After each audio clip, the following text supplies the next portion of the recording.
శుభోదయం. క్రీస్తు ప్రియమైన విశ్వాసులారా, సజీవుడు పునరుద్ధారుడైనటువంటి యేసు క్రీస్తు యొక్క శుభప్రదమైన నిరీక్షణ నామంలో మీ అందరికీ ఉదయకాల శుభాలు తెలియజేస్తున్నాను. ఈ దిన మన టిఎల్సి అనే దినాహారంలో దేవుని యొక్క వాక్యాన్ని మనం జ్ఞాపకం చేసుకుందాం. ఇర్మియా గ్రంథం 33వ అధ్యాయం 14వ వచనాన్ని మనం చదువుకుందాం.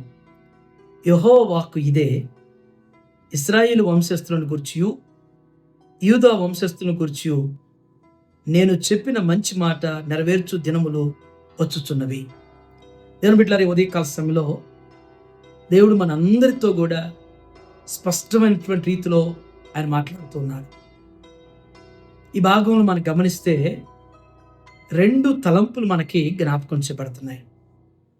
మొదటి తలంపు ఏంటంటే దేవుని యొక్క మాట. దేవుని బిడ్డలారా, దేవుని మాట అనేటువంటిది చాలా ప్రాముఖ్యమైనటువంటిది. ఎందుకంటే దేవుని మాట వేరు, మనుషుల మాట వేరు, అధికారుల మాటలు వేరు. ఈ లోకంలో ఎన్నో మాటలు, ఎందరో మాటలు వింటూ ఉంటాం. కొందరి మాటలు కొంతవరకు నిజం ఉంటుంది, కొందరి మాటలు నమ్మశక్యంగా ఉంటాయి, కొందరి మాటలు నమ్మలేనటువంటి రీతిలో ఉంటాయి. కానీ దేవుని వాక్యంలో ఒక మాట జ్ఞాపకం చేయబడుతుంది. ఓల్డ్ టెస్టిమెంట్లో దేవుని మాట, దేవుడు మాట ఇచ్చి తప్పుటకు, అంటే నేను నరుణ్ణి కాను అంటాడు.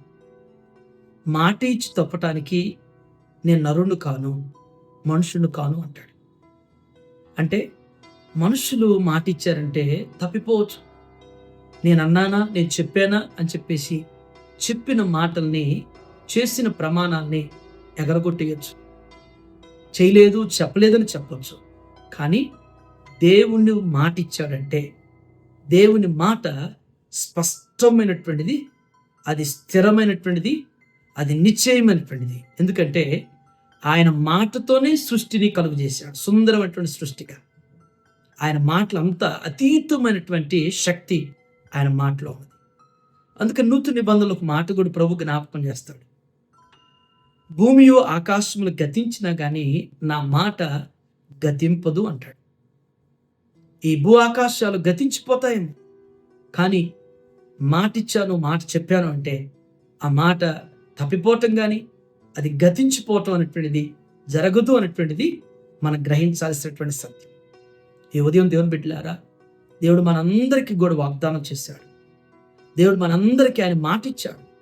మనందరి జీవితాల్లో ఆయన వాగ్దానాలు, ఆయన మాటలు మన జీవితాల్లో ఖచ్చితంగా స్థిరపరచబడతాయి. కొంచెం వ్యవధి పట్టొచ్చేమో, కొంచెం కాలం అయితే కావచ్చేమో, కానీ కార్యాలు మాత్రం, ఆయన మాటలు మాత్రం మన పట్ల స్థిరపరచబడతాయి. ఇది మొదటి తలం. రెండవది, నెరవేర్చు దినములు వచ్చుచున్నవి అని అంటాడు. నెరవేర్చు దినములు వచ్చుచున్నవి. దీంట్లో మనం గ్రహిస్తే దేవుని బిడ్డలారా, దేవుడు మనకిచ్చేటువంటి మాట, దేవుడు మనకు చేసిన వాగ్దానాలు నెరవేర్చేటువంటి దినములు వచ్చుచున్నవి.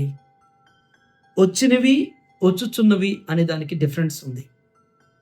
దేవుడు ఇప్పటి వరకు మన జీవితంలో ఎన్నో చేసి ఉంటాడు. ఎవరు కూడా ఈ దేవుడు నా జీవితంలో ఏమీ చేయలేదు అంటానికి లేదు. ఎన్నో చేసిన మన జీవితంలో దేవుడు, మన కుటుంబాల్లో, మన బిడ్డల జీవితాల్లో. ఇక ముందు ఆయన మనందరి పట్ల గొప్ప ప్రణాళిక కలిగి ఉన్నాడు. ఆయన వాగ్దానాలు మన పట్ల స్థిరపరచబోతున్నాడు. ఆయన మనందరి జీవితాల్లో ఆయన మాట ఇచ్చి, మన బిడ్డల జీవితాల్లో కావచ్చు, మన కుటుంబాల్లో కావచ్చు, ఆయన స్థిరపరచబోతున్నాడు. అవి నెరవేర్చేటువంటి దినాలు వచ్చుచున్నవి అంటున్నాడు. మన ముందున్నటువంటి రోజులు అనేటువంటివి, చాలామంది ఒక మాట ఇంగ్లీష్లో కూడా ఒక మంచి మాట ఉంటుంది, కమింగ్ డేస్ చాలా బ్లెస్డ్ డేస్ అంటారు.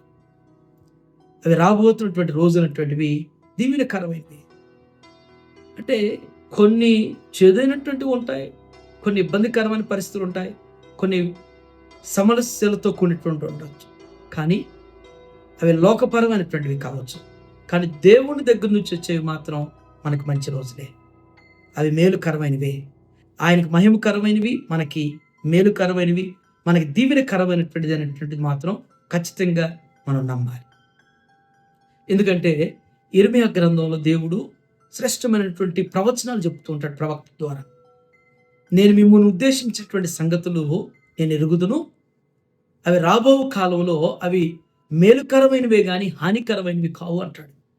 మరి ఆ ప్రొఫెసీలోనే మనం గ్రహించగలుగుతాం, ఆ ప్రవచనంలోనే రానున్నటువంటి దినాలు మనకి మేలుకరమైన, ఒకవేళ సమస్యలతో కూడినవి ఇబ్బందికరమైన అయినప్పటికి కూడా దేవుడు ఆ సమస్యలో మనతో ఉంటాడు, ఆ ఇబ్బందుల్లో మనతో ఉంటాడు, ఆ శోధనలో మనతో ఉంటాడు.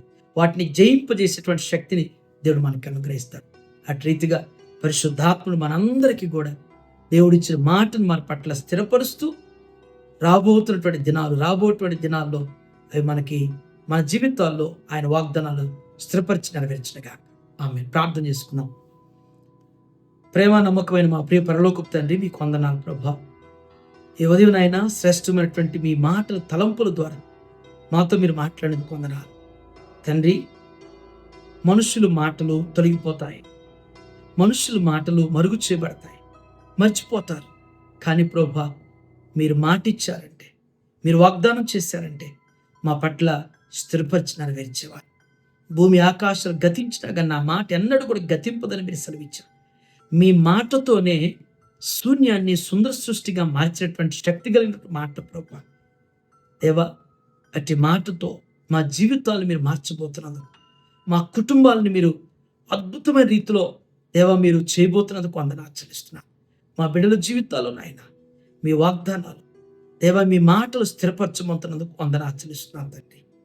దేవా, మా జీవితాలు నాయన వాటిని నెరవేర్చేటువంటి దినాలు వచ్చుతున్నవి అని జ్ఞాపకం చేశారు. దేవా, ఇప్పటి వరకు ఎందరైతే నా ప్రభు నిందలు, అవమానాలు, శ్రమలు, కష్టాలు, దేవ ఇబ్బందులు ఎదుర్కొని ప్రభా ఇక మా జీవితానికి మంచి దినాలు, మంచి రోజులు లేవు అని చెప్పేసి ఎందరైతే నిరుత్సాహంతో కృంగిపోతున్నారు, అట్టి వారిని ఆయన మీరు దర్శించినందుకు వందనాలు. అట్టి వారిలో మీరు కలిగించిన నిరీక్షణ బట్టి వందనాలు. అట్టి వారిలో మీరు కలిగించిన నమ్మికను బట్టి మీకు వందనాలు.